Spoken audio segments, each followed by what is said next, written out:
କଣ ମନ ଦୁଃଖରେ ବସିଛ? କଣ କରିବି, ଚାଉଳ ନାହିଁ, ଡାଲି ନାହିଁ, ଛୁଆଟା ସେମିତି ଉପାସରେ ଶୋଇଲା। ଏମିତି ଆମର କେତେ ଦିନ ଆଉ ଦୁଃଖ ଚାଲିବ?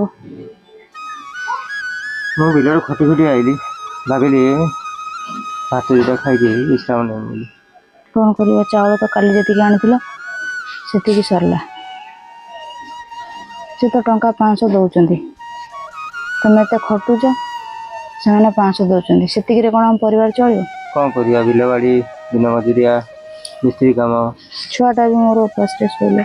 ସବୁ କାମରେ କ'ଣ ସମାନ ପଇସା ମିଳିବ? କ'ଣ କରିବା?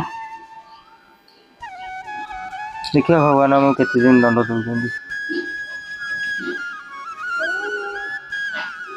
ହେଲେ ଆଳୁ ସିଝା ଅଛି, ଭାତ ଅଛି, ଭାତ ଖାଇବ? ଦେଖ, ଆମ ଗରିବ ଲୋକ, ଯାହା ହେଲେ ବି ଆମର ସେ ହେଉଛି ଆମର ଖାଦ୍ୟ, ଆମର ଖାଇବାକୁ କେବେ ନିନ୍ଦିବାନି। ଯାହା ବି ମିଳୁଛି ଆମେ ଖାଇବା କଥା।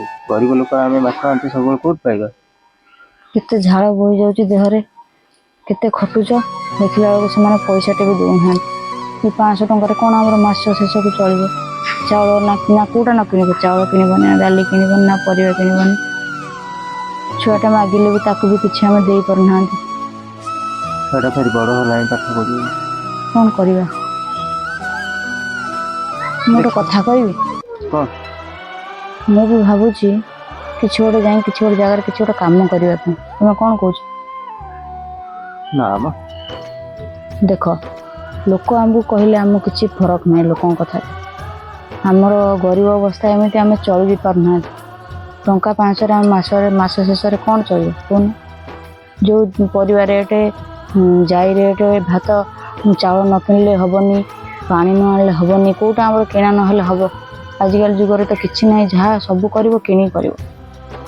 ତେଣୁକରି ମୁଁ କାଲିଠୁ ଭାବିଛି, ସେ ଗୋଟେ ଜଣେ ଦିଦି ମୋତେ ଫୋନ୍ କରିଥିଲେ ଯେ ସିଲେଇ ଶିଖିବା ପାଇଁ। ମୁଁ କହିଲି ହଉ, ତାହେଲେ ମୁଁ ଯାଇକି ନହେଲେ ସେଠି ସିଲେଇ ଶିଖିବି, 2 ପଇସା ଆଣିବି। ଆମ ପରିବାରଟା ହେଲେ ଭଲରେ ଚଳିବ, ତମେ 2 ପଇସା ଆଣିବ, ମୁଁ 2 ପଇସା ଆଣିବି। କ'ଣ କହୁଛ ତମେ? ସିଲେଇ ଶିଖିବା କିଛି ଖରାପ କଥା ନୁହେଁ, କିନ୍ତୁ ମୁଁ ଚାହୁଁଥିବା ତମେ ଯାଇ ସିଲେଇ ଶିଖି ରୋଜଗାର କରିବ। ଦେଖ, ସେଟା ସିନା ଆମେ କହୁଛନ୍ତି, କିନ୍ତୁ ଗୋଟେ ଇନକମ୍ କରି ଆଜିକାଲି ନାରୀ କେଉଁଠି ଯାଇ କେଉଁଠି ପହଞ୍ଚିଲେଣି। ତମେ କହୁଛ ଆମେ ଘରେ ବସିଲେ ଆମକୁ କ'ଣ କିଛି ମିଳିବ?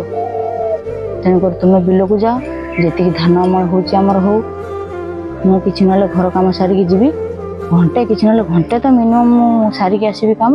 ଯେତିକି ପଇସା ମୋତେ ମିଳୁ, 500 ମିଳୁ, 1000 ମିଳୁ, 2000 ମିଳୁ, କିଛି ନହେଲେ ଆମ ଛୁଆଟି ତ କାଲି ସକାଳୁ ସ୍କୁଲ ଯିବ, ସେ ପାଠ ପଢ଼ିବ, ତାର ସବୁ ଦରକାର, ଟିଫିନ୍ ବକ୍ସ ଦରକାର, ତ ଖାଦ୍ୟ, ଭଲ ଭଲ ଖାଦ୍ୟ ସେ ଡେଲି ନେଇକି ଯିବ। 5 ଜଣ ଛୁଆଙ୍କ ସାଙ୍ଗରେ ସେ ମିଶି ପାରିବ, କେତେ ଗୋଟେ ଖୁସି ଲାଗିବ କହିଲ ଆମକୁ? ବୁଝିପାରିଲ? ମୁଁ କାଲିଠୁ ତୁମ ସହିତ ଯିବି, ତୁମେ ମନ ଦୁଃଖ କର ନା। ଚାଲ, ଆମ ସେ ଆଳୁସିଆମି ସେ ପୁଅଟା ତ ଶୋଇପଡ଼ିଲାଣି, ଚାଲ ଆମେ ଗୁଣ୍ଡେ ଭାତ ଖାଇକି ଶୋଇପଡ଼ିବା। କାଲି ସକାଳୁ ମୁଁ ମୋ କାମରେ ଯିବି, ତୁମ କାମରେ ଯିବ। ନା କ'ଣ କହୁଛ? ଲୋକ କ'ଣ କହିବେ କହିଲ? ଲୋକଙ୍କ କଥାରୁ ଆମକୁ କ'ଣ ମିଳିବ ତୁମେ କୁହ? ଦେଖ, ଲୋକ ଆମକୁ ଦେବେନି କି ନେବେନି, ତେଣୁକରି ଲୋକଙ୍କ କଥାରୁ ଆମକୁ କ'ଣ ମିଳିବ?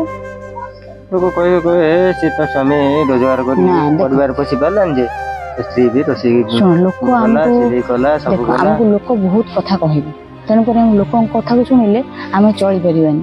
ଆମକୁ କିଏ ଦେଉଛନ୍ତି? 5 ପଇସା ଦେଉଛନ୍ତି ଯେ ନିଅ, ତୁମେ ତୁମ ଘର ଚଳିବ, ଭଲ ମନ୍ଦ କରିବ, ଦେଉଛନ୍ତି? କାଲି ସେ ପଡ଼ୋଶୀର ଲୋକଟାକୁ ଗୋଟେ ଆଳୁ ମାଗିଥିଲି ଯେ ସେ କହିଲା ତୋ ସ୍ୱାମୀର କ'ଣ ରୋଜଗାର ନାହିଁ, ତୁ ତ କ'ଣ ଆଳୁଟା ଆଣି ଦେଇପାରୁନି। କେତେ ଯେ ମୋତେ ଖରାପ ଲାଗିଛି ତୁମେ ଜାଣିପାରିବନି, ବହୁତ ଖରାପ ଲାଗିଛି। ଛୁଆଟା କାଲି ମୋର ଗୋଟେ ବିସ୍କୁଟ୍ ମାଗିଲା ଖାଇବା ପାଇଁ, ତାକୁ ବି ମୁଁ ଦେଇପାରିଲିନି।